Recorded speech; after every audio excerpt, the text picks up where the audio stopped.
Hello. तो कैसे हो सब लोग? कल का लेक्चर देख लिया? आई होप कि सबको पसंद आया होगा। और अच्छे कंसेप्ट बताए थे मैंने। उसमें थोड़ा फास्ट था क्योंकि स्टार्टिंग में तो मैंने आपको वही समझाया था जो पहले से मैंने पढ़ा रखा है। जो स्ट्रिंग से कनेक्टेड ब्लॉक थे, उनकी मोशन, एक्सेलरेशन निकालना, टेंशन निकालना, वो तो मैंने क्लास में बताया था ना। ठीक है।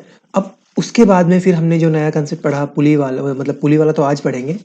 स्ट्रिंग से किसी भी ब्लॉक्स को लटका रखा है, तो हमने उसका क्या निकाला, टेंशन निकाला कि रस्सियों में कितना टेंशन आएगा, T1 T2 T3। ठीक है। कैसे निकाला था? नीचे उस स्ट्रिंग के नीचे जितना भी मास लटका हुआ है उसको ग्रेविटी से मल्टीप्लाई कर दो आप, तो टेंशन आ जाएगा। अब जब ऊपर की तरफ जा रहा हो तो ग्रेविटी में ए ऐड कर दो, और जब नीचे की तरफ एक्सीलरेशन ए से आ रहा हो तो ग्रेविटी में से ए घटा दो। बाकी सारा का सारा मामला सेम ही रहेगा। अपन टेंशन हमेशा ऐसे ही निकालते हैं, T equals to M G. मतलब एम क्या है? जो भी नीचे की तरफ बिलो नीचे मास लटका हुआ है इंटू जी इफेक्टिव। अब अगर रुका हुआ सिस्टम है तो जी इफेक्टिव किसके बराबर होगा? अगर मान लो सिस्टम रुका हुआ है तो जी इफेक्टिव जी के बराबर होगा। अगर हमारा सिस्टम ऊपर जा रहा है ए एक्सीलरेशन से, तो क्या करना है? जी इफेक्टिव में जी प्लस ए ऐड कर देना है। और अगर हमारा सिस्टम नीचे जा रहा है ए एक्सीलरेशन से, तो क्या करना है? जी में से ए माइनस कर देना है। ठीक है। ये मैंने कल बताया था, देखो। और देखो, हाँ भाई, अगर सूरज की तरह चमकना है ना, तो पहले सूरज की तरह जलना होगा। मतलब कि अगर मेहनत करो। अगर बिना मेहनत के कुछ नहीं मिलने वाला लाइफ में। अगर अच्छा डॉक्टर बनना है, नीट में सिलेक्शन पाना है, एम्स में जाना है, एम्स दिल्ली में पढ़ना है, या किसी अच्छी कॉलेज में, अच्छे अच्छे एमबीबीएस कॉलेज में, गवर्नमेंट कॉलेज में एडमिशन लेना है, तो मेहनत करनी पड़ेगी। मेहनत करो, बिना मेहनत के कुछ नहीं होगा भाई। देखो, मेहनत करो, मैं आपके साथ मेहनत कर रहा हूँ, लगन के साथ मेहनत करो। इतने इतनी मेहनत करो कि बाकी सब लोगों को पीछे छोड़ दो। ठीक है। और थोड़ा इंस्टाग्राम पे इन पे थोड़ा कम टाइम बिताया करो भाई लोगों। ठीक है। अपना टाइम बहुत, ये टाइम ना बहुत प्रीसियस टाइम है तुम लोगों का। ठीक है। इस टाइम को अगर खराब कर दोगे तो फिर आगे तो पछताने के सिवा कुछ नहीं मिलेगा। ठीक है। चलो, अपने नाम के आगे अगर डॉक्टर जोड़ना है ना, तो मेहनत करो। ठीक। चलो, कल मैंने ये बता दिया था, कुछ शॉर्टकट्स हमने पढ़ लिए थे कि हमारा सिस्टम अगर ऊपर जा रहा है ए एक्सीलरेशन से, तो जी इफेक्टिव निकाल लोगे। अगर मान लो हमें T1 निकालना है, तो T1 के नीचे, जैसे इस नीचे सबसे नीचे वाली स्ट्रिंग में, इस स्ट्रिंग में अगर आपको टेंशन निकालना है, तो टेंशन निकालना है, मैं रिवाइज करा रहा हूँ थोड़ा बिट, छोटा सा रिवीजन बता देता हूँ कल जो कराया था उसका। नीचे की तरफ अगर इसमें देखो कितना मास लटक रहा है, M1। तो अगर मेरे को T1 निकालना है तो M1 इंटू जी इफेक्टिव। जी इफेक्टिव क्यों लिखा मैंने? क्योंकि ऊपर की तरफ जा रहा है ए एक्सीलरेशन से। तो जब मैं जी निकालूंगा, जी इफेक्टिव निकालूंगा, तो क्या आएगा? जी प्लस ए। लिफ्ट वाला केस याद करो, जब लिफ्ट ऊपर जाती है तो क्या करते हैं? जी में ए ऐड कर देते हैं। ठीक है। अच्छा, उसके बाद में अगर मेरे को T2 निकालना है, तो T2 निकालना है तो ये देख लो कि T2 के नीचे कितना मास लटक रहा है। कितना मास लटक रहा है टोटल? M2 plus M1। अच्छा, T3 निकालना है, तो सॉरी ये T3 है, कल भी मैंने गलत लिख दिया था, T3 है। तो T3 के निकालने के लिए नीचे लटका हुआ मास, मतलब इस T3 में सबसे ऊपर वाली स्ट्रिंग में के नीचे कितना मास लटक रहा है? M3 M2 M1। तो दोनों तीनों को जोड़ दो कि बिलो में इतना मास लटक रहा है इंटू जी प्लस ए। ऐसे ही जब नीचे की तरफ जा रही हो, डाउनवर्ड एक्सीलरेशन हो रहा हो, तो जब नीचे की तरफ हमारे सिस्टम जा रहा है तो ए को माइनस में लेंगे तो जी माइनस ए हो जाएगा। देखो, M1 जी माइनस ए, M1 प्लस M2 जी माइनस ए, M1 plus M2 plus M3 जी माइनस ए। मतलब उस स्ट्रिंग के नीचे कितना मास लटक रहा है उसको जी माइनस ए से मल्टीप्लाई करना है। ठीक है। अच्छा, कौन सा स्टाइल है ये भाई? ये देखो भाई, ट्रिक से करोगे, ये बाबूराव का स्टाइल है। ये बाबूराव का स्टाइल है। ठीक है। ट्रिक से क्वेश्चन करो, ये बाबूराव का स्टाइल है। ठीक। एग्जाम्पल, चलो अब इस पे क्वेश्चंस करते हैं। कल क्वेश्चंस एक भी नहीं किया था इस पे, अब कमर कस लो। ठीक है। कमर कस लो, क्वेश्चंस करने वाले हैं। देखो, calculate T1 T2 T3 if the system shown is accelerating upward with 5 metre per second square, accelerating downwards with 5 metre per second square. मतलब एक बार तो हमारा सिस्टम ऊपर जा रहा है और दूसरी बार हमारा सिस्टम नीचे जा रहा है। सिंपल है ना, जी इफेक्टिव निकाल लो, काम हो जाएगा। अगर हमारा सिस्टम नीचे जा रहा है, जैसे कि ये सिस्टम हमारा है, अगर ऊपर जा रहा है, तो पहले तो अगर मान लो ये सिस्टम हमारा ऊपर की तरफ जा रहा है ए एक्सीलरेशन से। ठीक है। तो जी इफेक्टिव कैसे निकालोगे भाई? जी इफेक्टिव निकालने के लिए जी प्लस ए करना होगा, क्योंकि ऊपर की तरफ जा रहा है। अच्छा, जी प्लस ए, जी कितना होता है 10, प्लस ए कितना है 5, तो कितना हो गया 15 मीटर पर सेकेंड स्क्वायर। क्या आपके पास जी इफेक्टिव आ गया? अब तो T1 निकालना है, तो T1 इक्वल्स टू इसका मास इंटू जी इफेक्टिव कितना है 15, 30 न्यूटन। देखो, दूसरे सेकंड में आ गया। अब T2 निकालना है, तो T2 के नीचे टोटल मास कितना लटक रहा है 2 kg का और 2 kg का। मतलब T2 टोटल मास कितना हो गया 2 प्लस 2 इंटू जी इफेक्टिव कितना हो जाएगा 4 इंटू 15, कितना होगा 60 न्यूटन। अच्छा, T3 निकालना है, T3 के नीचे टोटल मास कितना लटक रहा है? 6 kg का, 2 kg का और 2 kg का। इस वाली स्ट्रिंग के नीचे टोटल मास लटक रहा है ना ये इतना, तो टोटल नीचे जो इतना मास लटक रहा होता है हम वही तो लेते हैं। तो ठीक है, T3 निकालो, तो 6 प्लस 2 प्लस 2 इंटू 15 कितना हो जाएगा? 10 इंटू 15 150 न्यूटन। क्या समझ में आ गया? कर लोगे ऐसे क्वेश्चन? चलो अब मुझे बताओ, जब नीचे की तरफ जा रहा हो सिस्टम तो जी इफेक्टिव, जब देखो दूसरा क्वेश्चन करते हैं, accelerating downwards with 5 metre per second square, मतलब नीचे की तरफ जा रहा है मामला, कितने एक्सीलरेशन से? 5 मीटर पर सेकंड स्क्वायर से। तो क्या जी इफेक्टिव निकाल लोगे? हाँ सर, जी इफेक्टिव निकालने के लिए हम तो जी में से ए घटा देंगे, मतलब जी कितना है? 10 माइनस ए कितना है? 5। ठीक है, तो कितना हो जाएगा? 5 मीटर पर सेकंड स्क्वायर। ठीक, चलो अब T1 निकाल लो। सेम है, T1 निकालने के लिए इसके मास को किससे मल्टीप्लाई करना है? 5 से। 10 न्यूटन आ गया।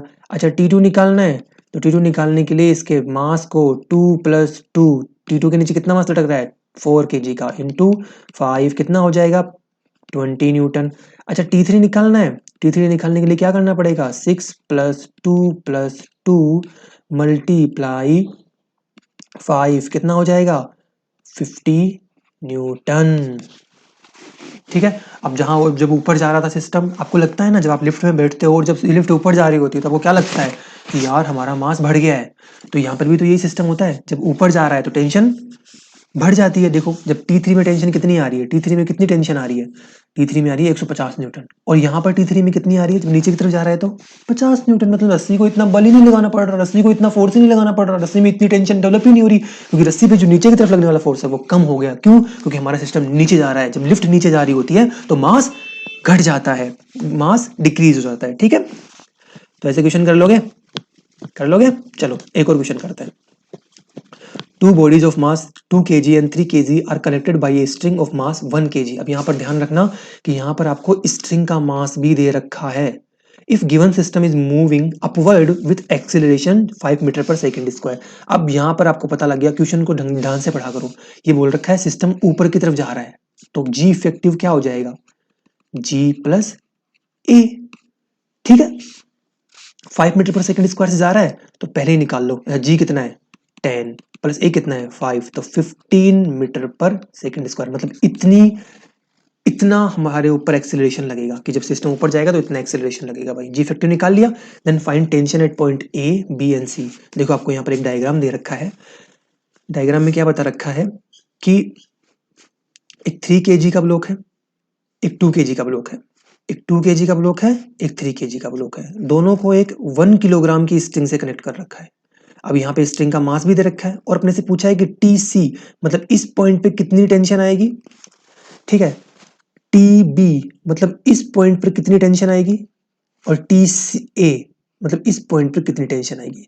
अपने को तो वही सिस्टम लगाना है भाई कि T equals to mass below, कि नीचे की तरफ कितना मास लटक रहा है, उस पॉइंट से जहां पर अपने को टेंशन निकालनी है उस पॉइंट के नीचे कितना मास लटक रहा है, इनटू जी इफेक्टिव। अच्छा क्या पूछा है? टी सी पूछा है। चलो सी पॉइंट के नीचे कितना मास लटक रहा है? 3 kg का, तो 3 इंटू जी इफेक्टिव कितना हो गया? अभी तो निकाला 15, तो 45 न्यूटन। ठीक है, चल बेक वाले क्वेश्चन में मैंने कुछ न्यूटन लिखा है ना? हाँ सही है।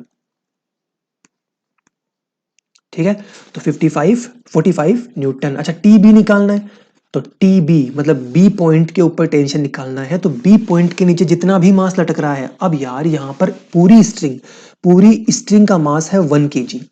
पूरी स्ट्रिंग का मास कितना है? 1 kg है। तो आधी स्ट्रिंग का मास कितना होगा? इस आधी स्ट्रिंग का मास कितना होगा? जब पूरी स्ट्रिंग का मास 1 kg है तो आधी स्ट्रिंग का मास कितना होगा? ऑब्वियसली हाफ kg होगा ना, 0.5 kg। तो नीचे कितना मास लटक रहा है? एक तो 0.5 kg स्ट्रिंग का मास लटक रहा है, और दूसरा भाई ये 3 kg का ब्लॉक भी तो लटका हुआ है ना बी पॉइंट के नीचे। तो प्लस 3 इंटू 15 कितना हो गया? 3.5 इंटू 15। अच्छा अब ए पॉइंट पे निकाल दो, सिंपल सा है। ए पॉइंट के नीचे कितना मास लटक रहा है? एक तो स्ट्रिंग लटक रही है 1 kg की, और एक 3 kg का ब्लॉक लटक रहा है, इनटू जी इफेक्टिव मतलब 15 कितना हो जाएगा? 4 इंटू 15 इक्वल्स टू 60 न्यूटन। ठीक है, सिंपल था क्वेश्चन। क्या 10 सेकंड में आंसर आ जाएगा? आ जाएगा? चलो अब हम दूसरा क्वेश्चन करते हैं। ये क्वेश्चन समझ में आया सबको? ध्यान से देख लो, इसमें क्या कर रखा है कि एक स्ट्रिंग दे रखी है, स्ट्रिंग का मास दे रखा है और 3 पॉइंट अपने से टेंशन पूछी है और ऊपर की तरफ ये सारा सिस्टम ऊपर की तरफ जा रहा है। मतलब ये जो पूरा सिस्टम है ना, ये वाला पूरा सिस्टम ये ऊपर की तरफ जा रहा है 5 मीटर पर सेकंड से। ये मान लो लिफ्ट में रखा हुआ है, लिफ्ट ऊपर की तरफ जा रही है 5 मीटर पर सेकंड स्क्वायर से। ठीक है, यहाँ पे एक्सीलरेशन दे रखा है आपको। जब सिस्टम ऊपर की तरफ जा रहा होता है तो क्या करते हैं, जी इफेक्टिव निकालते हैं। कैसे निकालोगे, जी में ए ऐड करके। अब ए कितना है 5, जी कितना होता है 10, तो 10 + 5 कितना हो गया 15, जो कि मैंने पहले ही निकाल लिया यहाँ पर। जब क्वेश्चन को पढ़ते रहो ना तो वहाँ पे देखते रहा करो कि क्वेश्चन में क्या दे रखा है, क्या पहले निकाला जा सकता है। ठीक है, अब ए सी पॉइंट पे निकालना था तो सी के नीचे कितना मास लटक रहा है 3 kg का, तो 3 को 15 से मल्टीप्लाई कर दो। अच्छा, बी पॉइंट में निकालना है तो बी के नीचे कितना मास लटक रहा है 3.5 का, तो 3.5 को 15 से मल्टीप्लाई कर दो। अच्छा, ए पॉइंट पे निकालना है तो ए पॉइंट के नीचे कितना मास लटक रहा है 3 के प्लस 1, तो 4 kg के मास को 4 kg को किससे मल्टीप्लाई कर दिया 15 से, तो आ गया 60 न्यूटन। हो जाएगा, अरे हो जाएगा, कर लोगे 10 सेकंड में। चलो एक और एग्जांपल करते हैं। A monkey of mass 20 kg is climbing on a rope, is climbing on a rope if breaking strength of rope is 250। अब मुझे पहले तो ये बता दो कि ब्रेकिंग स्ट्रेंथ क्या होती है। ब्रेकिंग स्ट्रेंथ ये होता है, बता ब्रेकिंग स्ट्रेंथ का मतलब क्या होता है। मैंने कल की स्लाइड में पढ़ाया था कि ब्रेकिंग स्ट्रेंथ का मतलब होता है मैक्सिमम टेंशन स्ट्रिंग कितना बियर कर सकती है। अगर ब्रेकिंग स्ट्रेंथ से ज्यादा टेंशन हो गई तो रस्सी टूट जाएगी। तो मतलब ब्रेकिंग स्ट्रेंथ का मतलब होता है कि कितनी मैक्सिमम टेंशन वो रस्सी वो स्ट्रिंग बियर कर सकती है। कि अच्छा ठीक है, इतने में काम चला लूंगी, अगर इससे 1 न्यूटन ज्यादा भी फोर्स लग गया तो रस्सी टूट जाएगी। ठीक है, तो ब्रेकिंग स्ट्रेंथ कितनी दे रखी है आपको, मतलब टी मैक्सिमम, कि कितनी वो बियर कर सकता है। टी मैक्सिमम, मैक्सिमम टेंशन कितना है 250 न्यूटन। अगर 250 न्यूटन से 1 न्यूटन भी ज्यादा हुआ तो रस्सी टूट जाएगी। तो ये क्या कर रहा है, एक बंदर है, देखो एक बंदर है, यहाँ पर एक बंदर रस्सी पर चढ़ रहा है और रस्सी की ब्रेकिंग स्ट्रेंथ रखी है 250 न्यूटन। अब बंदर जब रेस्ट पर रहेगा तो कोई जी जी इफेक्टिव तो जी के बराबर आएगा। जब बंदर रेस्ट पर रहेगा, मान लो बंदर रेस्ट पर है, मतलब सिर्फ लटक रहा है, ऊपर नीचे नहीं जा रहा, तो जी इफेक्टिव किसके बराबर आएगा, जी के। अब जैसे जैसे बंदर ऊपर चलना स्टार्ट करेगा, क्या बोल रहा है ये कि देखो find maximum acceleration with which monkey can climb on rope. अब ऊपर की तरफ जा रहा है सिस्टम, तो जब सिस्टम ऊपर की तरफ जा रहा होता है तो देखो ये मंकी जब है, जब ऊपर की तरफ चढ़ेगा तो यहाँ पर कुछ ना कुछ टेंशन लगाएगा, कुछ ना कुछ टेंशन लगाएगा। जब रस्सी को जहां से पकड़ रखा होगा उसके नीचे लटक रहा होगा, तो जब नीचे लटक रहा होगा तो कुछ ना कुछ टेंशन आएगी रस्सी में। अच्छा, टेंशन निकालने के लिए क्या करोगे भाई, जिस पॉइंट पे टेंशन निकालनी है, मुझे इस पॉइंट पे टेंशन निकालनी है। ठीक है, तो इसके नीचे कितना मास लटक रहा है, इस मंकी का मास हो जाएगा टोटल। ठीक है, मंकी का मास क्या होगा mg, तो m इंटू जी इफेक्टिव, अगर ऊपर की तरफ जा रहा है तो m mass into G effective, g plus ए, क्योंकि ऊपर की तरफ हमारा सिस्टम जा रहा है ए एक्सीलरेशन से। ठीक है सर, अब जैसे जैसे आप एक्सीलरेशन को बढ़ाओगे, जैसे जैसे हमारा एक्सीलरेशन बढ़ेगा वैसे वैसे टी भी बढ़ेगा, क्योंकि जी तो कांस्टेंट है। अब जैसे जैसे आप ए की वैल्यू बढ़ाओगे तो वैसे वैसे टी की वैल्यू भी इंक्रीज होती जाएगी और एक पॉइंट ऐसा आएगा जब टी की वैल्यू टी मैक्सिमम के बराबर हो जाएगी, टी मैक्सिमम के बराबर हो जाएगी। ठीक है, उस वक्त मास तो उतना ही रहेगा मंकी का, जी भी उतना ही रहेगा, लेकिन एक्सीलरेशन क्या हो जाएगा, मैक्सिमम हो जाएगा। तो जिस एक्सीलरेशन पे टी मैक्सिमम हो जाएगा वो एक्सीलरेशन क्या होगा, मैक्सिमम एक्सीलरेशन होगा। अगर इस एक्सीलरेशन से आपने एक पॉइंट भी अगर ऊपर किया तो टी मैक्सिमम जो कि 250 न्यूटन था उससे ज्यादा हो जाएगा, मतलब टी मैक्सिमम ब्रेकिंग स्ट्रेंथ से ज्यादा टेंशन स्ट्रिंग पर काम करने लग जाएगा और स्ट्रिंग टूट जाएगी। मतलब कि अपने को ए मैक्सिमम निकालना है यहाँ पे। अच्छा, टी मैक्सिमम दे रखा है कितना 250 न्यूटन। अच्छा, मास कितना है 20, जी कितना है 10 प्लस ए मैक्सिमम निकालना है भाई। अपने को अपन को ये फाइंड करना है कि ए मैक्सिमम कितना है। चलो एक जीरो से एक जीरो कैंसिल हो गया। अच्छा, ये 2.5 है, सॉरी 25 है, तो जब इसको 25 से मैं डिवाइड करूंगा तो कितना आएगा, 2 से डिवाइड करूंगा 25 को तो कितना आएगा 12.5 equals to 10 plus A maximum. अच्छा, ए मैक्सिमम निकालना है अपने को, तो इस 10 को इधर भेज दो, इधर क्या कर रहा है इधर भेजो। जब ये 10 इधर आएगा तो प्लस में है, इधर क्या होगा माइनस में हो जाएगा, तो 12.5 minus 10 equals to A maximum. बताओ ए मैक्सिमम कितना आया, ए मैक्सिमम हमारे पास आ गया 2.5 मीटर पर सेकंड स्क्वायर। देखो भाई, इसमें से ये सिस्टम में सारा सिस्टम हमारा ऊपर जा रहा था। जब ऊपर जा रहा था तो ऊपर जाने वाले सिस्टम में क्या करते हैं, एक्सीलरेशन ऐड करते हैं, जी प्लस ए हो जाता है, बस वही तो किया। और जैसे जैसे आप एक्सीलरेशन बढ़ाओगे, मतलब जैसे जैसे मंकी ऊपर तेज स्पीड से ऊपर जाने लगेगा, वैसे वैसे रस्सी पे लगने वाला फोर्स भी बढ़ेगा, टेंशन बढ़ेगी। और जब टेंशन बढ़ेगी तो एक पॉइंट पर जाके टेंशन किसके बराबर हो जाएगी, 250 न्यूटन के बराबर। अगर उससे भी तेज अगर मंकी ऊपर जाएगा तो रस्सी टूट जाएगी। ठीक है, चलो ऐसा एक और क्वेश्चन है जिसमें कि मंकी अब ऊपर नहीं जा रहा, मंकी अब नीचे आ रहा है। तो मैंने आपको बोला, इसमें बोल रखा है कि a monkey is moving down on a string with constant acceleration. ठीक है, if breaking strength of string is half of the weight of monkey. अब यहाँ पर ब्रेकिंग स्ट्रेंथ कितनी दे रखी है, मतलब मैक्सिमम टेंशन कितना आ सकता है रस्सी में, ब्रेकिंग स्ट्रेंथ दे रखी है आपको। मंकी का वेट, अब मंकी का वेट कितना होता है, मंकी का मास इंटू जी। अरे भाई, अगर ये मंकी लटक रहा है नीचे, जैसे कि मान लो ये स्ट्रिंग है, इस स्ट्रिंग पे अगर कोई मंकी लटक रहा है, नीचे की तरफ जा रहा है, नीचे की तरफ अगर ए एक्सीलरेशन से जा रहा है, तो इसका कुछ ना कुछ वेट होगा mg। तो मंकी का वेट डिवाइडेड बाई 2, ये अपने को टी मैक्सिमम दे रखा है। ठीक है, टी मैक्सिमम दे रखा है। अब अगर मंकी नीचे की तरफ जा रहा है, ठीक है, तो इस पॉइंट पर कुछ ना कुछ टेंशन आएगी ऊपर, जहां पर मंकी ने पकड़ रखा होगा कुछ ना कुछ टेंशन आएगी ऊपर टी। बस फोर्स इक्वेशन बना दो। फोर्स इक्वेशन बना के क्या करना है, देखो नीचे की तरफ सारा सिस्टम जा रहा है, सारा सिस्टम हमारा नीचे की तरफ जा रहा है, तो फोर्स इक्वेशन में क्या करता है, force in the direction of motion, motion किधर हो रहा है, नीचे की तरफ, तो मोशन के डायरेक्शन में कितना फोर्स लग रहा है mg, minus force in opposite direction, कितना फोर्स लग रहा है t, equals to m into a. यही होती है फोर्स इक्वेशन, यही होती है फोर्स इक्वेशन। अच्छा, अपने को तो ए फाइंड आउट करना है। अच्छा, mg माइनस टी की वैल्यू कितनी है, mg/2, तो mg/2 equals to m into a. जब t मैक्सिमम होगा तो a क्या होगा, मिनिमम हो जाएगा। When t maximum a minimum. क्यों ऐसा, क्यों भाई, जब ये a है किस पे डिपेंड कर रहा है, mg में से t को घटाओगे तब डिपेंड कर रहा है ना।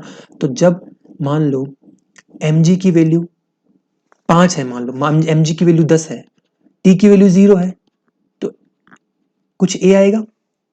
अच्छा, mg की वैल्यू तो कांस्टेंट रहेगी, t की वैल्यू 5 हो गई, तो क्या ma घट गया, ma घट गया मतलब a घट गया।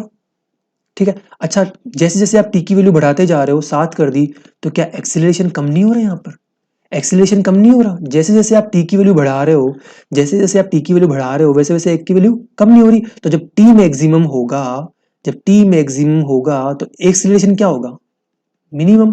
तो अपने को तो मिनिमम एक्सीलरेशन निकालना है। ठीक है, तो अपने यहाँ पे टी मैक्सिमम की वैल्यू यहाँ पे पुट कर दी mg/2। तो mg में से mg/2 क्या, तो कितना बचा mg/2, एक में से आधा निकाल दिया अपन ने, mg क्या है एक, mg/2 क्या है आधा, तो एक में से आधा गया तो आधा, तो mg/2 equals to m into A minimum. m से m कैंसिल हो गया, तो a मिनिमम कितना आ गया, g/2। क्या इतनी बात समझ में आती है भाई, कर लोगे ऐसा क्वेश्चन। जब सिस्टम ऊपर जा रहा होता है तो ऐड करते हैं, जब सिस्टम नीचे आ रहा होता है तो एक्सेलरेशन को घटाते हैं। ये तो मैंने फोर्स इक्वेशन से बता दिया। अब डायरेक्ट भी कर सकते हो। डायरेक्ट कैसे करें सर, डायरेक्ट ऐसे करो, हमको पता है टेंशन क्या होता है, एम जी माइनस ए। आप डायरेक्ट यहाँ पर टी मैक्सिमम की वैल्यू रखो, mg/2 equals to M g minus a. M से एम कैंसिल हो गया, g/2 equals to g minus a. अब ए को लेके इधर, ए को इधर लेके आओगे, g/2 को इधर लेके आओगे, तो यहाँ से भी ए की वैल्यू g/2 ही आएगी। ठीक है, बट मैं आपको प्रेफर करूंगा कि आप फोर्स इक्वेशन बना के हमेशा काम करो, क्योंकि यहाँ पे कोई रटने की चीज नहीं है। आप फॉर्मूला याद क्यों रखते हो, आप फोर्स इक्वेशन बनाओ ना। मैंने बार बार आपको फोर्स इक्वेशन बनाना सिखाया है, आप फोर्स इक्वेशन बनाओ और आंसर निकालो। कर लोगे ऐसा क्वेश्चन। चलो, अगर रस्सी टूटी तो अपुन गया, बिल्कुल भाई, अगर रस्सी टूटी तो ये गया। ठीक है, चलो एक और एग्जांपल करते हैं। A chain of mass m and length l is hanged vertically from the ceiling, find tension in a chain at y distance from ceiling. मतलब एक चेन को आपने एक सीलिंग से लटका रखा है। ठीक है, जैसे मान लो ये सीलिंग है, एक चेन को आपने लटका दिया नीचे, और अपने से पूछा है कि यहाँ से वाई डिस्टेंस है, जो सीलिंग हो गई तो सीलिंग से वाई डिस्टेंस नीचे आपको टेंशन निकालनी है। ठीक है, तो ये आपको सामने बना रखी है मैंने, एक चेन है, यहाँ से सीलिंग से वाई डिस्टेंस नीचे, वाई डिस्टेंस नीचे मान लो यहाँ पर, वाई डिस्टेंस से नीचे यहाँ पर आपको टेंशन निकालनी है, टी निकालनी है। ठीक है। अच्छा, पूरी की डिस्टेंस कितनी है, पूरी की लेंथ कितनी है, पूरी चेन की लेंथ कितनी है, एल। तो जितना मास लटक रहा है इस पॉइंट के नीचे, जहां जिस पॉइंट पर हमें टेंशन निकालनी है, अपन टेंशन कैसे निकालते हैं भाई, टेंशन निकालने के लिए तो नीचे जितना भी मास लटक रहा है उसको किससे मल्टीप्लाई करते हैं, जी इफेक्टिव से या जी से। अब यहाँ पर सारा सिस्टम रखा हुआ है ना, नीचे ऊपर नहीं जा रहा, तो जी इफेक्टिव किसके बराबर होगा, जी के। तो मास ऑफ बिलो, मतलब नीचे कितना मास लटक रहा है उस पॉइंट, जहां जिस पॉइंट पर आपको टेंशन निकालनी है उस पॉइंट के नीचे कितना मास लटक रहा है उसको जी से मल्टीप्लाई कर दो। ठीक है। तो मास बिलो, कितना मास लटक रहा है यार, ये तो पता ही नहीं, कैसे निकाले सर, कितना मास होगा इसका। देखो भाई, कल मैंने बताया था यूनिट लेंथ निकालना, इसकी इस रस्सी की यूनिट लेंथ कितनी होगी। पहले मुझे बताओ कि यहाँ से यहाँ तक की लेंथ कितनी होगी, अगर ऊपर यहाँ से यहाँ तक की लेंथ अगर y है तो यहाँ से यहाँ तक की लेंथ कितनी होगी, l माइनस वाई। यहाँ से यहाँ तक की लेंथ कितनी होगी, l माइनस वाई। मतलब अपने को l माइनस वाई लेंथ का मास निकालना है। अगर अपने पास पूरी का लेंथ का मास, देखो कल मैंने निकालना बताया था, l लेंथ का मास कितना है, m।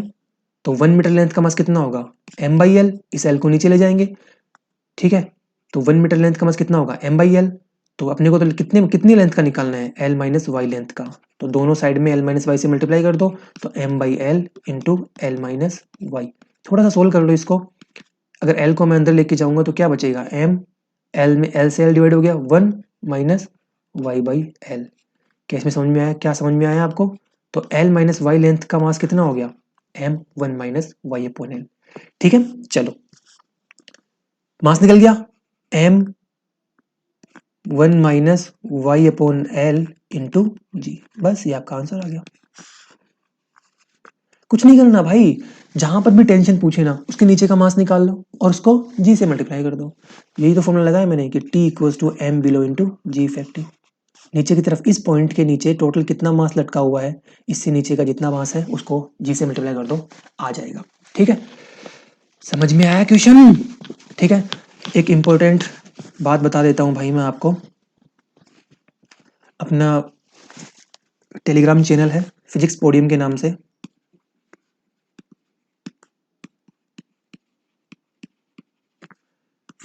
फिजिक्स पोडियम के नाम से अपना टेलीग्राम चैनल है, टेलीग्राम चैनल है, इसको सब्सक्राइब कर लेना। यहाँ पर मैं जो भी मटेरियल, मुझे कोचिंग के अलावा आपको जो भी मटेरियल प्रोवाइड कराना होगा वो मैं इस चैनल पे प्रोवाइड कराऊंगा। मुझे कुछ अगर डाउट सेशंस लेने होंगे यूट्यूब पर या किसी कहीं या फिर यहीं पर, तो उस डाउट सेशन के जो मटेरियल होगा, डाउट सेशन के जो वीडियोस होंगे, मैं आपको उस चीज़ों के लिए इन्फॉर्म इस चैनल पे कर दूंगा फिजिक्स पोडियम के नाम से। तो इस चैनल को सब्सक्राइब कर लेना। ज़्यादातर स्टूडेंट इस चैनल को सब्सक्राइब कर चुके हैं, तो और अपने दोस्तों के साथ शेयर भी करना इस चैनल को, ताकि ज़्यादा से ज़्यादा स्टूडेंट्स को लाभ मिल सके जो मैं पढ़ाने जा रहा हूँ। ये तो सब चल रहा है, इसके अलावा भी जो प्रैक्टिस कराऊंगा मैं आपको, इसके अलावा भी मुझे बहुत सारी प्रैक्टिस आपको करानी है, क्योंकि क्वेश्चंस बहुत सारे हैं, बहुत सारे क्वेश्चंस हैं यहाँ पे। तो क्लास में तो 5-10, मुश्किल से 5-10 क्वेश्चन हो पाते हैं। उसके अलावा भी कई ऐसे क्वेश्चंस हैं जो अच्छे क्वेश्चंस हैं। तो उसके लिए मैंने सोचा है कि मैं टेलीग्राम चैनल बना के, टेलीग्राम पे चैनल बना लिया मैंने, मैं वहाँ पे आपको डिस्कस करा दूंगा, वहाँ पे आपको सारा मटेरियल सेंड कर दूंगा। ये पीपीटी वगैरह तो कोचिंग से आपको मिल जाएगी। इसके अलावा जो मटेरियल होगा वो मैं आपको सेंड कर दूंगा फिजिक्स पोडियम टेलीग्राम चैनल पे। ठीक है, चलो आगे अलग क्वेश्चन डिस्कस करते हैं। चलो अब हम पूरी सिस्टम पढ़ने वाले हैं। हमने सारा सिस्टम देख लिया कि अगर एक स्ट्रिंग से मास को लटका दिया, एम मास को, तो वो कितना टेंशन जनरेट करेगा उस स्ट्रिंग में। जैसे मान लो मैंने ये स्ट्रिंग ली, इससे नीचे एक मास को लटका दिया मैंने, ठीक है। तो जब इससे नीचे मास लटकेगा तो इसको खींचेगा नीचे, जब खींचेगा तो यहाँ पर क्या जनरेट होगी, टेंशन जनरेट होगी, वो हमने निकाल ली। अब पुली सिस्टम समझते हैं। पुली होती है, ये क्या चीज होती है मास्टर, कभी कुएं पे गए हो, ये ऐसा कुआं होता है, ठीक है। कुआं होता है, कुएं पे कुछ ना कुछ ऐसे एक गिरनी लगी होती है। रीजनल लैंग्वेज में तो क्या बोलते हैं मुझे नहीं पता, जिसमें एक रस्सी बंधी होती है, ठीक है। उसके नीचे एक बाल्टी होती है, बंधी होती है इससे, और यहाँ पर कोई आदमी उसे या औरत खींच रहा होता है, पर खींच रहा होता है, पानी निकाल रहा होता है। तो यही पुली होती है, ठीक है। अब आपके नीट में यहाँ से कैसे क्वेश्चंस आते हैं, पहली बात तो याद रखना, आपको नीट में जो क्वेश्चन मिलेंगे पुली से रिलेटेड, उसमें आपको पुली का मास नहीं देगा, आपको आइडियल पुली देंगे। आइडियल पुली जो कि मासलेस होती है, मतलब उसका कोई मास नहीं होता, और फ्रिक्शनलेस होती है, मतलब पुली घूमती नहीं है। देखो मैंने यहाँ पर एक पुली बना रखी है, ये पुली है, ऐसी होती है ना पुली, ऐसी ही तो होती है पुली। देखो विजुअलाइज करो, तभी मैंने ये पीपीटी बनाई है इतनी अच्छी कि यार आपको हर चीज विजुअलाइज हो कि अच्छा मैं इस चीज की बात कर रहा हूँ, अच्छा अच्छा सर इस चीज की बात कर रहे हैं। देखो सब कुछ मैं दिखा रहा हूँ आपको पीपीटी के अंदर। बोर्ड पे इतनी चीज नहीं दिखा पाता यार, बोर्ड पे तो सिर्फ इमेजिन कराना होता है, यहाँ पर तो दिखती है इसलिए ज्यादा फीलिंग आती है, ज्यादा फील होता है। ठीक है, जैसे कि आप जिम में गए हो तो जिम में भी तो पुलिया लगी होती है ना, छोटी छोटी पुलिस लगी होती है जिस पर से तार जाता है, वायर जाता है, वो वेट को उठाता है, आप इधर से खींचते हो तो वेट उधर से उठता है। ठीक है, तो देखो आपने इधर से खींचा, वेट उधर से उठा, तो पुली ने क्या किया, पुली ने अपने फोर्स की, मतलब आपने फोर्स कहाँ लगाया, आपने यहाँ पर फोर्स लगाया, जैसे कि ये आदमी है। ठीक है, ये फोर्स कहाँ लगा रहा है, यहाँ फोर्स लगा रहा है, लेकिन हमारा जो ब्लॉक है वो कहाँ रखा हुआ है, यहाँ पर। तो ये ब्लॉक ऊपर जा रहा है, मतलब इस ब्लॉक पे फोर्स किधर लग रहा है, ऊपर की तरफ। लेकिन भाई इस आदमी ने तो नीचे की तरफ फोर्स लगाया, इस आदमी ने तो नीचे की तरफ फोर्स लगाया। मतलब ये पुली करती क्या है, फील करो, समझने की कोशिश करो, पुली क्या करती है। पुली क्या करती है, फोर्स की डायरेक्शन को चेंज कर देती है। तो पुली क्या करती है, पुली फोर्स की डायरेक्शन को चेंज कर देती है।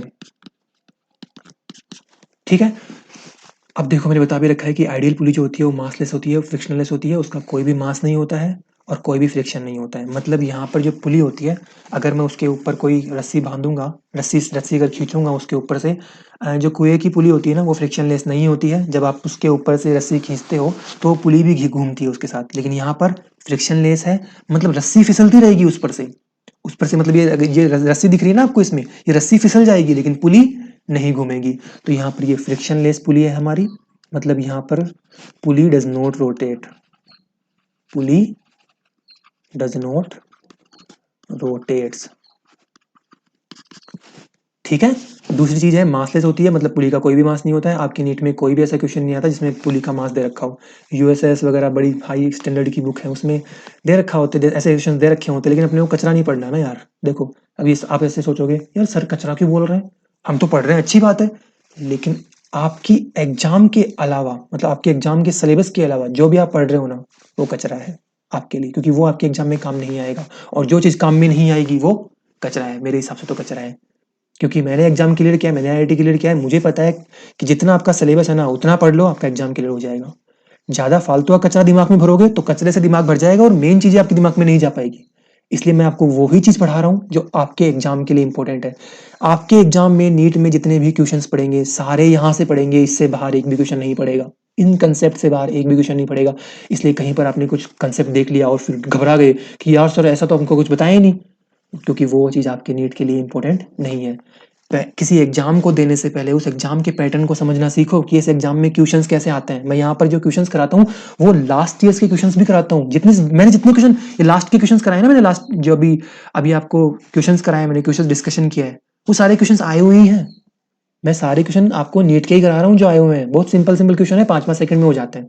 इसलिए थोड़ा माइंड को फ्री रखा करो, मेहनत करो, प्रैक्टिस करते रहो क्वेश्चंस की, नीट हो जाएगा आपका क्वालिफाई। ठीक है, तो पुली यहाँ पर रोटेट नहीं करती है, फ्रिक्शनलेस होती है, मासलेस होती है। अब पुली पर एक जो रस्सी लगी होती है, रस्सी लगी होती है, वो आइडियल स्ट्रिंग होती है। आपको क्वेश्चन में कुछ भी नहीं दिया हो तो क्या मानना है, आइडियल स्ट्रिंग है। ठीक है, और नीट में अगर पुली से रिलेटेड कोई क्वेश्चन आएगा तो आपको आइडियल स्ट्रिंग ही देंगे, मतलब जो पुली पर ये रस्सी लगी हुई है वो आइडियल स्ट्रिंग ही होगी। ठीक है, अब देखो पुली के सिस्टम होता कैसा है। जैसे फिक्स्ड पुली की मैं बात करूं तो जैसे ये ऐसा सिस्टम है, ये एक पुली है। ठीक है, इधर से एक रस्सी बंधी होती है, मतलब एक ही रस्सी होती है जिसको उसके ऊपर से डाला होता है, और यहाँ पर ये घूमने का सिस्टम लगा होता है। तो यहाँ पर ये फिक्स्ड पुली होती है जिसको आपने फिक्स्ड कर रखा है ऊपर से। ठीक है, फिक्स्ड कर रखा है ना, तो फिर पुली ऊपर नीचे नहीं जाती है। ठीक है, तो पुली को आपने फिक्स्ड कर रखा है। जैसे कि ऐसे क्वेश्चंस भी आते हैं, जैसे आपके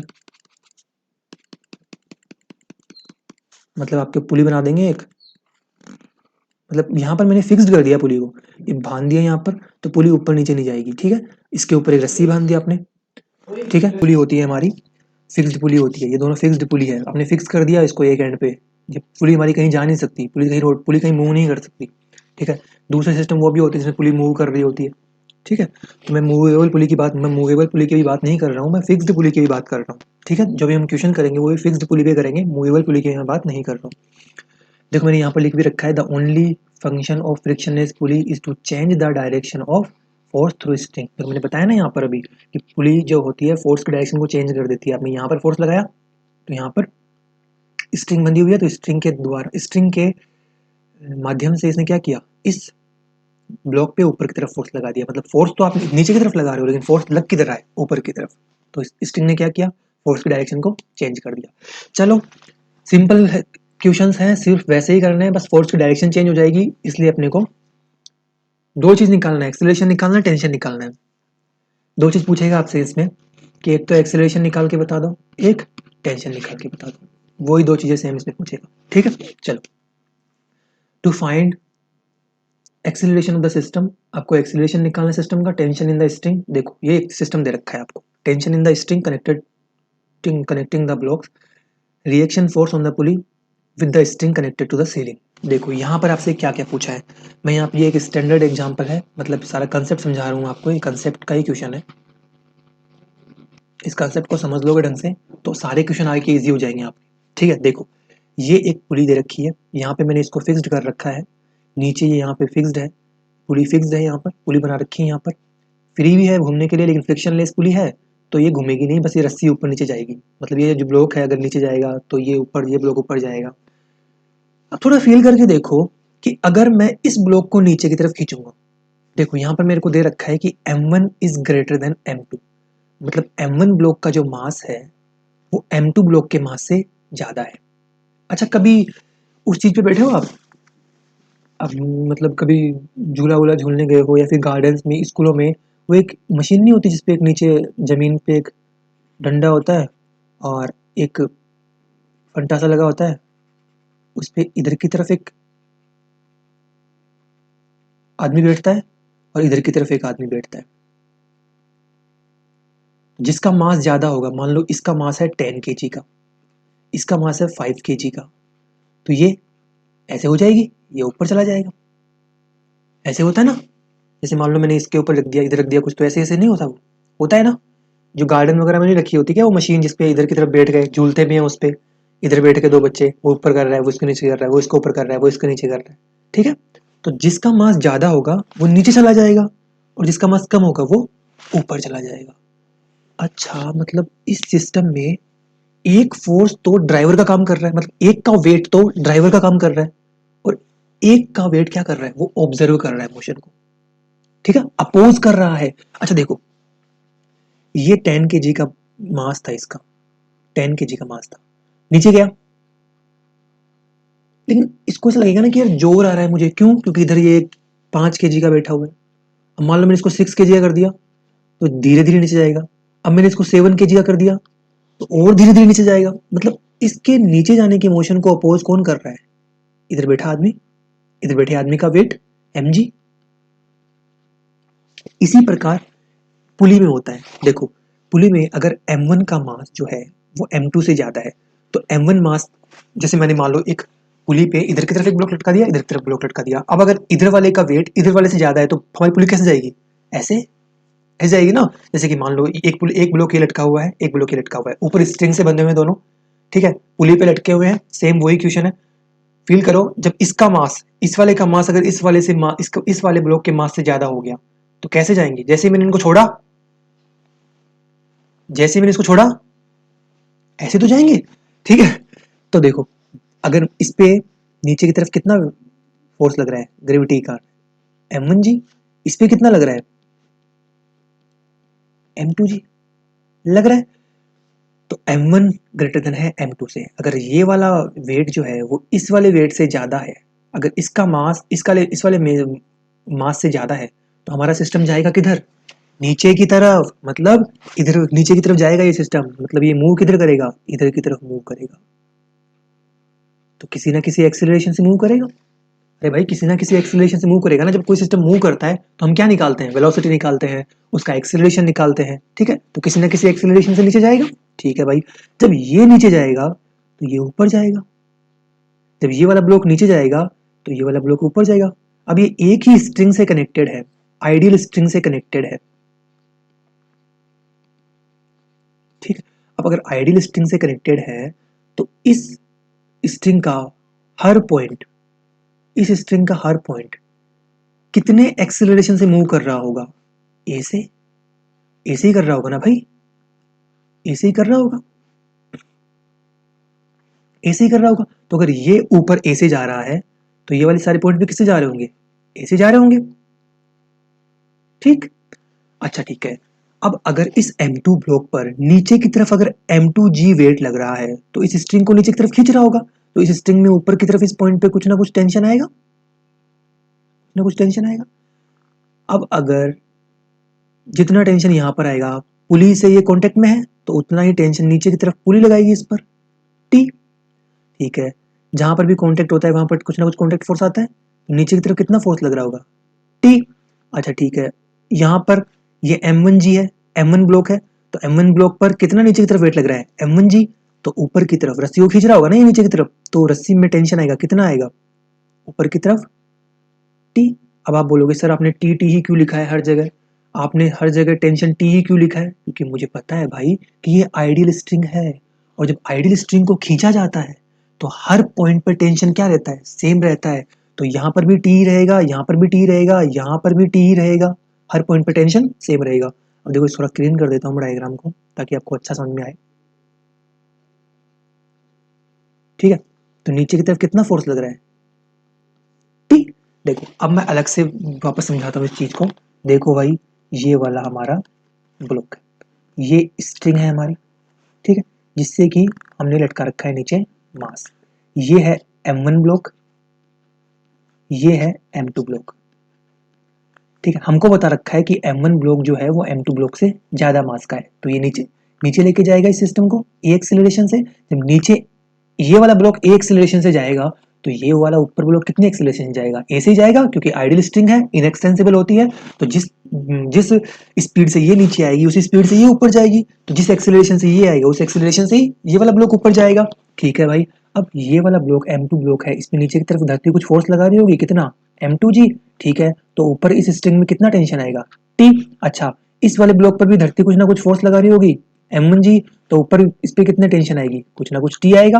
अब ये टी और टी सेम क्यों हुआ, क्योंकि स्ट्रिंग के हर पॉइंट पर यहाँ पर अगर मैं टेंशन निकालना चाहूँ तो टी आएगा, यहाँ पर अगर मैं टेंशन निकालना चाहूँ तो टी आएगा। क्यों, क्योंकि हमारी जो स्ट्रिंग है वो आइडियल स्ट्रिंग है, और आइडियल स्ट्रिंग में टेंशन हर पॉइंट पर सेम रहता है। तो अगर यहाँ पर टेंशन टी है तो यहाँ पर भी टेंशन टी होगा, यहाँ पर भी टेंशन टी ही होगा। बस फिर तो अब इनकी एफबीडी बना दो और फोर्स इक्वेशन लगा के मामला खत्म करो। चलो ठीक है, दोनों ब्लॉक्स की एफबीडी बनाता हूँ मैं, समझ में आ गया ये।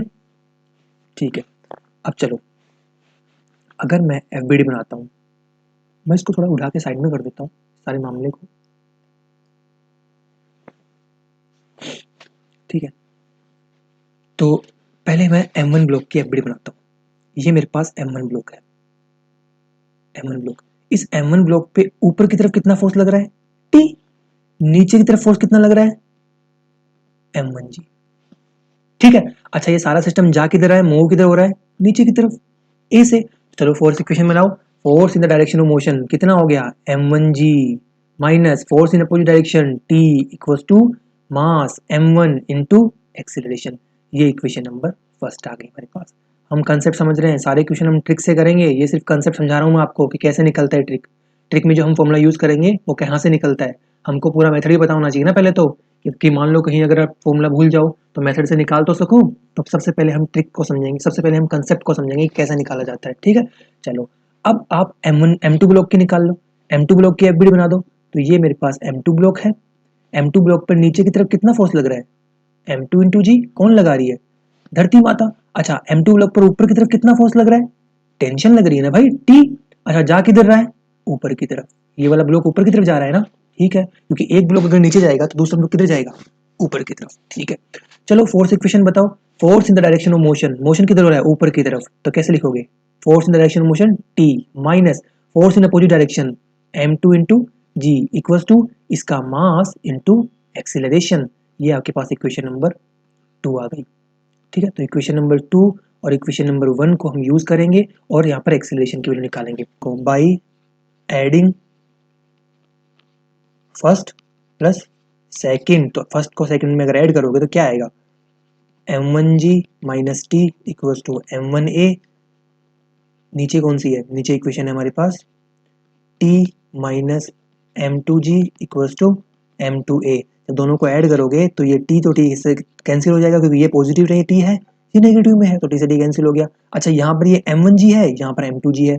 अब M1G में से M2G घटेगा, मतलब यहाँ से मैं G कॉमन ले लूंगा, तो M1 minus M2 into G equals to, यहाँ दोनों ऐड हो रहे हैं तो M1 plus M2 into A। अब अपने को तो A से मतलब है, तो इस वाले मामले को नीचे भेज देंगे, तो अपने पास A निकल के आ रहा है M1 माइनस M2 डिवाइड में M1 plus M2 into G। आ गया एक्सीलरेशन, हो जाएगा एक्सीलरेशन, निकल जाएगा। अपन ने क्या किया, पहले दोनों ब्लॉक्स की एफबीडी बना ली और फिर दोनों ब्लॉक्स की एफबीडी बनाने के बाद में हमने एक्सीलरेशन निकाल लिया। इतना लेंथी मेथड है ये। चलो अब अपने को टेंशन निकालना है, तो टेंशन निकालने के लिए देखो मैंने वापस यहाँ पे ये डायग्राम बना दिया है, जो पीछे डायग्राम बना हुआ है वही डायग्राम मैंने यहाँ बना दिया है।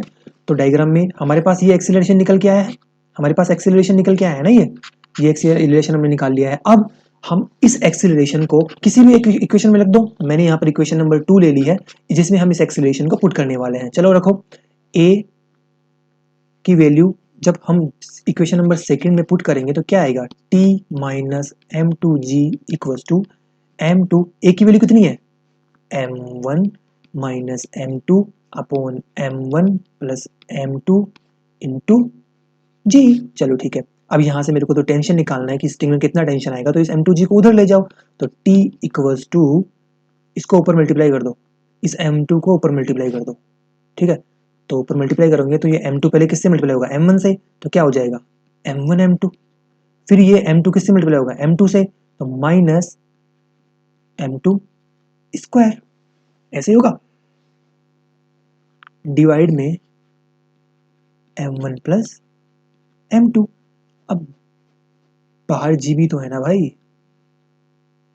ठीक है, प्लस ये इधर माइनस में था, इधर जाके क्या हो जाएगा प्लस में, तो M2G।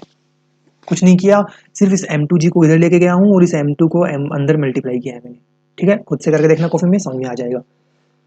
ठीक है, अब यहाँ से मैं G कॉमन ले लूँ, क्या इसमें भी G है, क्या यहाँ पर भी G है, तो G कॉमन आ जाएगा। चलो G को बाहर निकाल लो, तो T इक्वल्स टू G को बाहर निकाल लिया, ब्रैकेट में कितना बचा M1 M2 minus M2 square. अब एलसीएम ले लेंगे यहाँ पर, तो एलसीएम लेंगे तो ये इससे मल्टीप्लाई होगा, plus M1 M2 plus M2 square, bracket नीचे M1 प्लस M2। देखो यहाँ से ये M2 पॉजिटिव, ये नेगेटिव कैंसिल हो गया, तो यहाँ पर ये पॉजिटिव दोनों ऐड हो जाएंगे, तो 2M1 M2 हो जाएगा, तो हमारे पास आएगा 2M1 M2 और ऊपर G भी तो है, तो into G upon M1 plus M2। ये निकल के आ गया टेंशन स्ट्रिंग में, तो स्ट्रिंग में टेंशन कितना आएगा 2M1 M2 upon M1 plus M2। तो डायरेक्ट याद रखना कि जब दो ब्लॉक्स स्ट्रिंग से जुड़े हुए हों, जब नीचे की तरफ जब दो ब्लॉक्स किसी स्ट्रिंग पे लटके हुए हों, तो टेंशन कितना आता है स्ट्रिंग में 2M1 M2 upon M1 plus M2 into G। ठीक है, अब सर आपने ट्रिक तो बताई नहीं कि कैसे ट्रिक से इक्वेशन करना है, हमें तो पता ही नहीं है, इतना बड़ा मेथड थोड़ा ना करेंगे हम क्लास में, मतलब कि एग्जाम में इतना बड़ा मेथड थोड़ा ना करेंगे, अपने को तो 5 सेकंड में आंसर निकालना है। अच्छा एक बात बताओ, मैंने तुम्हें एक्सेलरेशन निकालने की एक ट्रिक बता रखी है कि एक्सेलरेशन निकालने के लिए कुछ नहीं करना, एक्सेलरेशन निकालने के लिए देखो ट्रिक से अगर मैं इस क्वेश्चन को करना चाहूँ, ये तो लॉन्ग मेथड हो गया, अगर ट्रिक से इस मेथड को करना, इस क्वेश्चन को करना चाहूँ, तो एक्सेलरेशन निकालने के लिए मैंने आपको बोल रखा है कि total net external force upon total mass, मैंने ट्रिक बता रखी है। अपन तो ऐसे इससे ही हर क्वेश्चन करते हुए आ रहे हैं कि एक्सेलरेशन निकालने के लिए टोटल नेट फोर्स निकाल लो कि इस सिस्टम पे नेट फोर्स कितना लग रहा है अपॉन टोटल मास। तो मुझे बताओ कि एक्सेलरेशन कब आ रहा है, जब ये ब्लॉक नीचे जा रहा है और ये ब्लॉक ऊपर जा रहा है, ठीक है, ठीक है, तो ये ब्लॉक नीचे की तरफ जा रहा है, क्यों, क्योंकि M1 इंटू जी इस पे नीचे की तरफ ग्रेविटी फोर्स लगा रही है। अच्छा भाई इस पे भी ग्रेविटी फोर्स लगा रही है, तो नेट फोर्स कितना लग रहा है इस पूरे सिस्टम पे, एक्सटर्नल फोर्स कितना लग रहा है, एक तो M1G लग रहा है और एक M2G लग रहा है, M1G लग रहा है M2G लग रहा है, लेकिन दोनों की डायरेक्शन सेम है। तो एक्सीलरेशन निकालने के लिए नेट फोर्स कैसे निकालोगे, मतलब ये फोर्स तो इसको नीचे लेके जाना चाहता है, लेकिन ये अपोज कर रहा है कि नहीं भाई मैं इसको नीचे नहीं लेके जाने दूंगा, मतलब ये वाला ब्लॉक तो है जो इस सिस्टम को नीचे लेके जाना चाहता है, लेकिन ये वाला फोर्स क्या कर रहा है, अपोज कर रहा है ना, ऊपर जाने से मना कर रहा है, तो मतलब ये अपोजिंग नेचर का हो गया। तो अगर नेट फोर्स निकालोगे तो कैसे निकालोगे मुझे बताओ, कि जो फोर्स नीचे लेके जाना चाहता है, मतलब m1g इसको नीचे लेके जाना चाहता है, माइनस कौन मना कर रहा है, m2g, मतलब अपोजिट डायरेक्शन में कौन लग रहा है, m2g, अपॉन टोटल मास कितना हो गया पूरे सिस्टम का, m1 प्लस m2। नहीं समझ में आया? देखो भाई, नेट फोर्स निकालने के लिए क्या करते हैं, अपोजिट डायरेक्शन में कितने फोर्स लग रहे हैं उसकी वैल्यू निकालते हैं। अगर मैं इस स्ट्रिंग को मान लो पकड़ के सीधा कर दूंगा, तो क्या ये स्ट्रिंग ऐसे नहीं दिखेगी? अगर मैं इस स्ट्रिंग को पकड़ के सीधा कर दूं, ठीक है, तो क्या होगा कि दो ब्लॉक्स हैं, एक m1 का है, एक m2 का है, ठीक है, इस पे इधर की तरफ फोर्स लग रहा है m1g का, और इस पे इधर की तरफ फोर्स लग रहा है m2g का। ऐसे तो कर रहे हैं, ऐसे तो खींच रहे हैं ना, ये m1 पे इधर की तरफ फोर्स लग रहा है, m2 पे इधर की फोर्स लग रहा है। तो बताओ नेट फोर्स कैसे निकालोगे, एफ नेट, m1g बड़ा है तो m1g माइनस m2g, तो आ गया ना नेट फोर्स। चलो ठीक है, तो एक्सेलरेशन कितना आ जाएगा यहाँ पे बताओ, g कॉमन आ गया दोनों में से, क्योंकि यहाँ पर भी g है, यहाँ पर भी g है, तो g कॉमन निकाल लो, तो m1 minus m2 upon m1 plus m2 into g। बताओ क्या यहाँ से आ जाएगा आंसर, आ जाएगा, आएगा कि नहीं आएगा बताओ, कि यहाँ से एक्सेलरेशन निकाल दोगे भाई, ट्रिक से एक्सेलरेशन निकाल दोगे, क्या ट्रिक से एक्सेलरेशन निकाल दोगे, निकाल दोगे? चलो ठीक है, एक्सेलरेशन आ गया। अब टेंशन तो ऐसे निकाल लेना, किसी एक सिचुएशन, किसी एक की एफबीडी बना के उसमें टेंशन की वैल्यू पुट कर देना, मतलब एक्सेलरेशन की वैल्यू पुट कर देना, तो आपके पास टेंशन आ जाएगा। ज़्यादातर एक्सेलरेशन पूछेगा इसमें, ठीक है, बाकी तो टेंशन तो आप एफबीडी बना के निकाल सकते हो। तो एक्सेलरेशन अपने को ट्रिक से करना है, इतना बड़ा मेथड नहीं करना अपने को सिर्फ ट्रिक से एक्सेलरेशन निकालना है, ठीक है। चलो ठीक है, अब उस क्वेश्चन में अपने से एक और चीज़ पूछी थी उसने, क्या, देखो अपन ने एक्सेलरेशन निकाल लिया सिस्टम का, निकाल लिया, क्या अपन ने टेंशन निकाल लिया, टेंशन में निकाल ली, reaction force on the pulley with the string connected to the ceiling, मतलब सीलिंग से जो कनेक्टेड है स्ट्रिंग उसमें रिएक्शन फोर्स लगा निकालना है। अब यार ये रिएक्शन फोर्स कहाँ पर आएगा, रिएक्शन फोर्स कहाँ पर आएगा, देखो ये स्ट्रिंग, इस स्ट्रिंग पर नीचे की तरफ इधर एक मास लटका हुआ है m2g का, इधर एक मास लटका हुआ है, तो ये स्ट्रिंग नीचे आना चाहेगी, ये पुली खुद नीचे आना चाहेगी। अब मान लो मैंने इस पेन के ऊपर दो रस्सी बांध के खींच रहा हूं, तो ये पेन नीचे आना चाहेगा, और मान लो इसी पेन को मैंने ऊपर बांध दिया, तो इस रस्सी को भी खींचेगा। तो क्या इस ऊपर वाली रस्सी में टेंशन नहीं आएगा भाई, क्या इस ऊपर वाली रस्सी में टेंशन नहीं आएगा, टी डैश, क्या ऊपर वाली रस्सी में टेंशन नहीं आएगा? अच्छा नीचे की तरफ यहाँ पर भी टेंशन लगेगा, तो मेरे को तो ये टेंशन टी डैश निकालना है, यही तो रिएक्शन है कि इस पुली पर कितनी रिएक्शन फोर्स लग रही है, जब ये ऊपर से कनेक्टेड है नीचे, जैसे मान लो ये है सीलिंग है, तो जब इस पे नीचे पुली इसको नीचे खींच रही है, तो क्या इस पे टेंशन नहीं आएगी? तो जितनी टेंशन यहाँ लगेगी उतनी टेंशन तो यहाँ लगेगी। तो चलो इस टी डैश की वैल्यू कैसे निकालोगे, तो इसको रिएक्शन फोर्स भी बोलते हैं और थ्रस्ट ऑन पुली भी बोलते हैं। तो अगर मैं थ्रस्ट ऑन पुली निकालना चाहूँ, अगर मैं थ्रस्ट ऑन पुली निकालना चाहूँ, जैसे कि यहाँ पर अगर मैं थ्रस्ट निकालना चाहूँ, तो यहाँ पर कितना लग रहा है टी डैश, यहाँ पर कितना लग रहा है टी डैश। तो अगर मैं थ्रस्ट ऑन पुली निकालना चाहूँ, तो बताओ पुली की एफ बना दूं, क्या पुली की एफ बना दूं, ठीक है, तो ये मेरे पास पुली है, नीचे की तरफ कितना फोर्स लग रहा है, इधर की तरफ टी, इधर की तरफ कितना फोर्स लग रहा है टी, ऊपर की तरफ कितना फोर्स लग रहा है टी डैश। तो अगर मैं इस पुली की एफ बनाऊं, अब ये पुली तो फिक्स है पुली, ना तो पुली ऊपर जा रही है ना पुली नीचे जा रही है। तो फिक्स कब हो सकती है कोई चीज फिक्स कब हो सकती है, जब ऊपर की तरफ लगने वाला फोर्स नीचे की तरफ लगने वाले फोर्स के बराबर हो जाए। तो जब मैं पुली पर रिएक्शन फोर्स निकालूंगा, इसको थ्रस्ट भी बोलते हैं, तो जब मैं पुली पर रिएक्शन फोर्स निकालूंगा,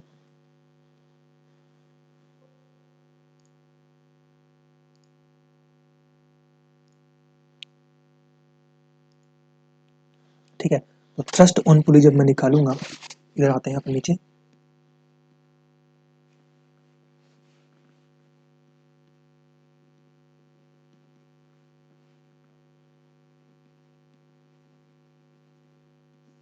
thrust on pulley, thrust on pulley निकालूंगा, कितना आएगा टी डैश, ऊपर की तरफ लगने वाला फोर्स नीचे की तरफ लगने वाले फोर्स के। अब बताओ नीचे कितने फोर्स लग रहे हैं, एक तो टी इधर लग रहा है, एक टी इधर लग रहा है, देखो ये दो फोर्स लग रहे हैं ना, तो टू टी के बराबर हो जाएगा, टी प्लस टी, तो कितना हो जाएगा टू टी, तो टी डैश निकाल लोगे, टी डैश निकाल लोगे भाई, निकाल लोगे टी डैश,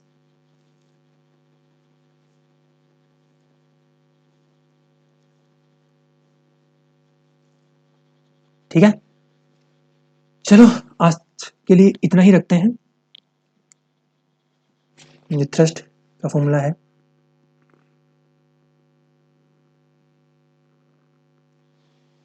ठीक है, आज के लिए इतना ही रखते हैं और कल अपन इस पे क्वेश्चंस करेंगे पुली सिस्टम पे।